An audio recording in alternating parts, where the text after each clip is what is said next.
నమస్తే. శ్రీ మాత్రే నమః. శ్రీ గురుభ్యో నమః.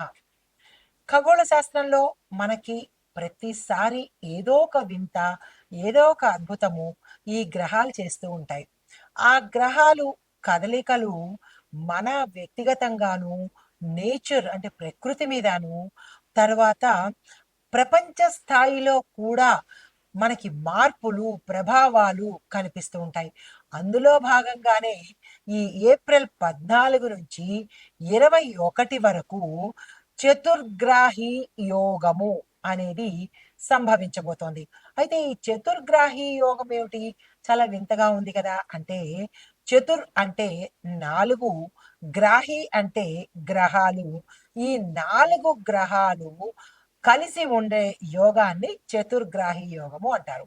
అయితే ఈ చతుర్గ్రాహి యోగము మనిషి మీదే కాకుండా ప్రపంచం మీద, పర్యావరణం మీద, రాష్ట్ర భౌగోళిక దేశము, ప్రపంచవ్యాప్తంగా ఇలా ప్రతి ఒక్క అంశం మీద ఈ ప్రభావాలను చూపించబోతున్నాయి.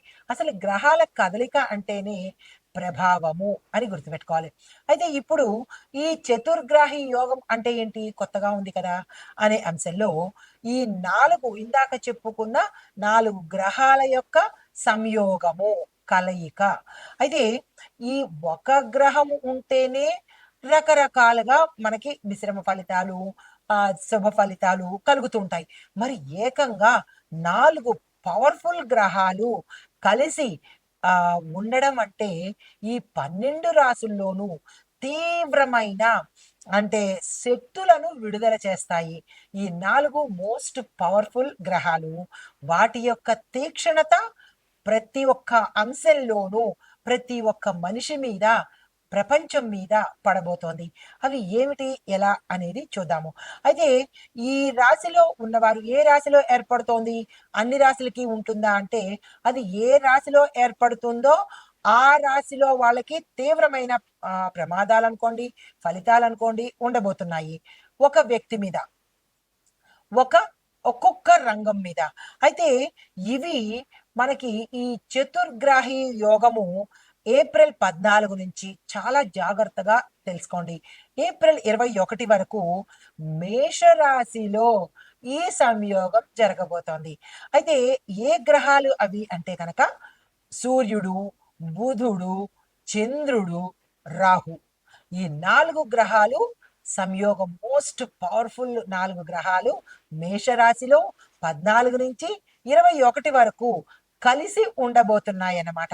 అయితే చంద్రుడు మాత్రము ఒక్కరోజే ఉంటాడు. ఎందుకు అంటే చంద్రుడు ఓ ప్రతి 2 రోజులకొకసారి తన గ్రహాన్ని అంటే తన చలనాన్ని మార్చుకుంటూ ఉంటాడు కాబట్టి 20వ తారీఖు నుంచి అంటే 20వ తారీఖు ఉదయం నుంచి 20 ఫుల్‌గా, 21 కూడా ఫుల్‌గా ఉంటూ ఈ తెల్లవారుజామున అంటే సూర్యోదయం నెల తరువాత రోజు 22వ తారీఖు వచ్చే లోపే చంద్రుడు అంతర్ధానం అవుతాడు. అంటే తన గమనాన్ని మార్చుకుంటాడన్నమాట.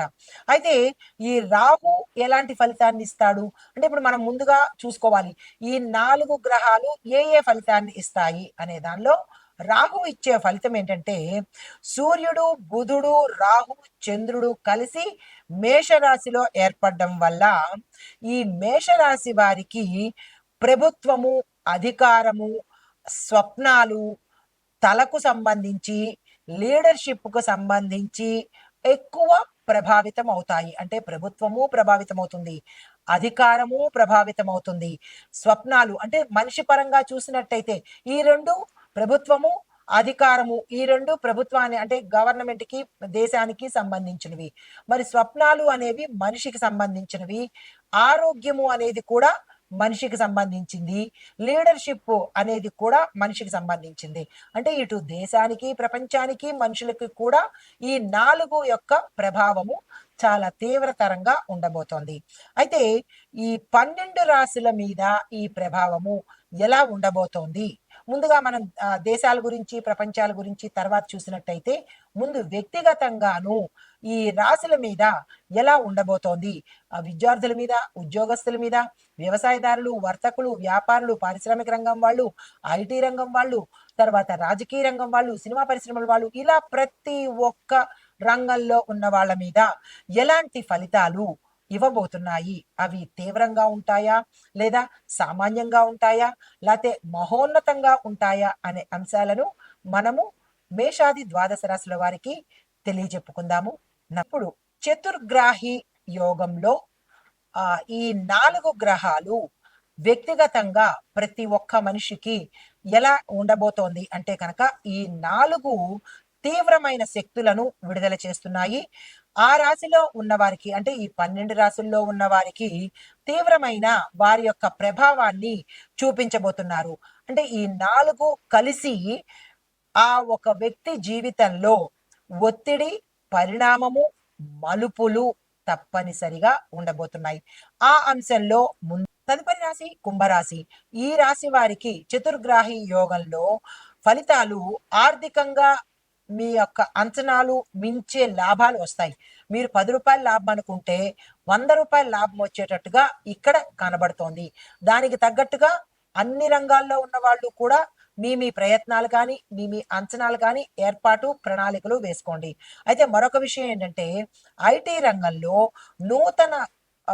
కొత్తగా ఎవరైతే పెడుతున్నారో స్టార్టప్ కంపెనీస్ పెట్టుకోవాలన్నా లేదా అంటే జాయిన్ అవ్వాలన్నా కానీ తక్షణమే ఏర్పాటు చేసుకునే ప్రయత్నం చేయండి. మంచి ఫలితాలను అందివ్వబోతున్నారు. అయితే కుటుంబపరంగా చూసినట్టయితే మీ యొక్క మనోభావాల మీద శ్రద్ధ పెట్టండి. మాటను ఆచితూచి వాడుకోండి. ఆరోగ్యపరంగా చూసినట్టయితే ఎటువంటి నష్టాలు లేవు, ఎటువంటి ఆరోగ్యం సంబంధించిన భంగాలు లేవు, అనారోగ్య సూచనలు కూడా ఏమీ కనపడలేదు. అయితే ఉద్యోగస్తులకు చూసినట్టయితే కనుక సామాన్యంగాను మిశ్రమంగానే వెళ్ళిపోతుంది తప్ప గొప్పగా సూచనలు అయితే ఈ సమయంలో లేవు. వ్యాపారస్తులకు కూడా చూసినట్టయితే మీరు పెట్టుబడులకు కానీ లేదా అగ్రిమెంట్ల మీద సంతకాలు పెట్టడానికి కానీ కాంట్రాక్ట్కి కానీ ఏ రంగంలో ఉన్న వాళ్ళు చూసినా ఈ సమయంలో అంతగా కలిసి వచ్చేటట్టు లేదు. మిశ్రమ ఫలితాలే కనబడుతున్నాయి తప్ప డేర్ చేసి ఏ పని చెయ్యకండి. స్తబ్దుగా ఊరుకునే ప్రయత్నం చేయండి. మిశ్రమ ఫలితాలు అంటే ఏమో కొంతమందికి మంచి జరగచ్చు, కొంతమందికి చెడు జరగచ్చు. కాబట్టి మీరు ఈ విషయంలో ఎటువంటి ప్రయత్నాలు మీ రంగంలో ఉన్న వాళ్ళు చేయకపోవడమే ఈ సమయంలో మంచిది. అయితే హస్తకళలకు చూసుకున్నట్టయితే కొంత ఊరట కలిగే అవకాశం కనబడుతుంది కానీ పెద్దగా చెప్పుకునేటట్టుగా ఏమీ లేదు. మీకు చెప్పదగిన గ్రహము అంటే మీరు పూజించాల్సిన గ్రహము రాహుగ్రహము. రాహుగ్రహానికి సంబంధించినటువంటి అంటే ఇక్కడ మీరు ప్రసన్నం చేసుకోవాల్సిన గ్రహము రాహు అన్నమాట. ఆ రాహుగ్రహానికి సంబంధించిన మంత్రము ఓం రామ్ రాహవే నమః. ఈ మంత్రాన్ని 108 సార్లు తప్పనిసరిగా ఈ సమయంలో తప్పనిసరిగా పఠించుకోండి. ఆయన యొక్క తీవ్రత కొంచెం తగ్గే అవకాశం కనబడుతోంది. అయితే మీరు దానంగా ఏమి ఇవ్వాలి అంటే కనుక నల్ల వస్తువులు, నల్లని వస్త్రాలు కానీ నల్ల వస్తువులు కానీ ఇనప వస్తువులను కూడా దానంగా ఇచ్చినట్టయితే విశేషమైన ఫలితాలు పొందడంతో పాటు తీవ్రమైన ఫలితాల నుంచి తప్పించుకున్న వాళ్ళు అవుతారనమాట. అయితే ఈ ఈ దీంతో పాటు మీరు నల్లని వస్త్రాలు ధరించి ఏ ప్రయత్నమైనా చేయడానికి వెళ్ళినప్పుడో లేదా నిర్ణయం తీసుకోవడానికో ఇలాంటి సమయాల్లో మామూలుగా కాని సమయాల్లో నల్లని వస్త్రాలను ధరించేటట్టుగా ఏర్పాటు చూసుకోండి. కొంత సానుకూలమైన ఫలితాలు పొందుతారు. ఇది ఈ రాశిలో వారికి చతుర్గ్రాహి యోగంలో చెప్పదగిన పూజించాల్సిన గ్రహము, మంత్రము, సానుకూలమైన సూచనలు. నమస్తే.